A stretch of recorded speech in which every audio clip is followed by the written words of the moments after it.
Welcome to our series on raising children with autism. Today episode, practical coping strategies for parenting children with autism. I have shared with you from the get-go, I'm a parent with a child with autism as well. And I know navigating the journey of parenting a child with autism can be both rewarding but also challenging. And so, to support our children effectively, it is essential to implement practical coping strategies that will promote their well-being and development. And so, that will help us also, parents, to be able to rest and know what to do to help our children.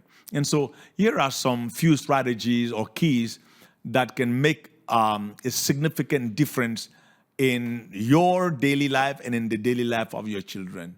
Number one, it is important for you to establish consistent daily routines.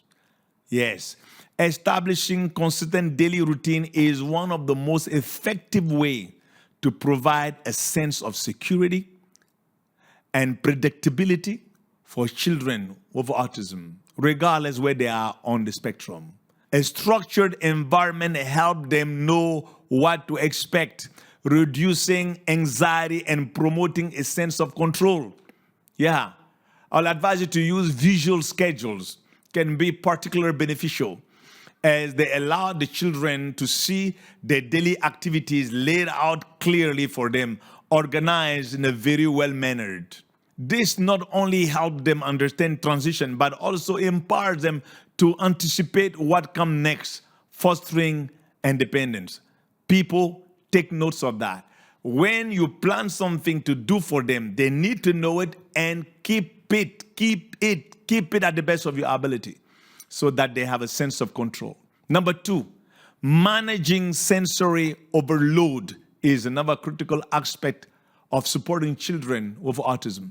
Many individuals on the spectrum of autism experience, heightened sensitivity to sensory inputs, which can lead sometimes to overwhelming situation.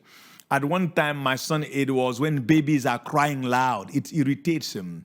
Now he's doing better with that. So identifying sensory triggers is important, such as loud noise, bright light, crowded space is essential. And again, it varies from child to child.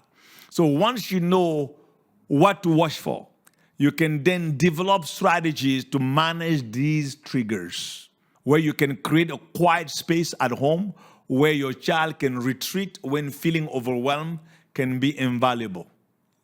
Additionally, incorporate also tools like noise canceling, headphones if they can handle it on their ears, because some kids don't like anything to touch them on their ears, or sensory breaks into their routine that can help them cope also with the sensory overload and regain their composure. I really recommend you to get a room completely separated, make it safe, don't put any object that can be harmful and so on. Number three, effective communication is key to building a strong connection with your child, regardless of their age and regardless where they're at on the spectrum. So I will advise you to use clear and concise language when you are communicating with them.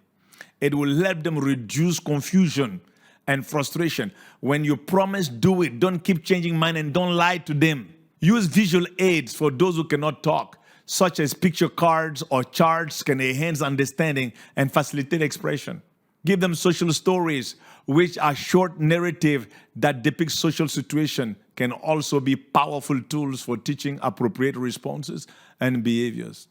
And for the nonverbal, like my son was, now that he's saying few words, for those who struggle with verbal communication, you can use alternative method like picture exchange communication system that we call PACS.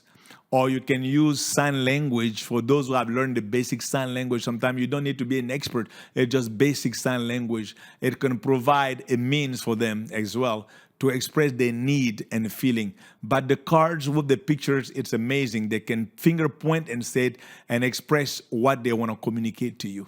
Number four, understanding the reason behind your child's behaviors.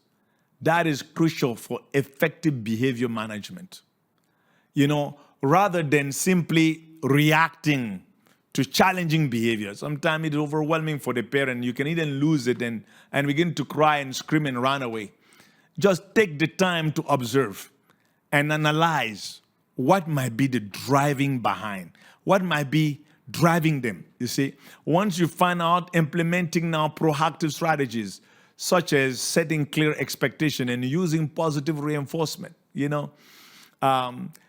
can encourage desired behavior. I'll give you just an example.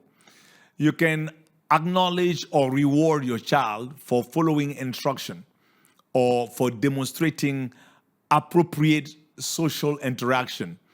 And that can become a great motivator, some art for them to continue in those behavior.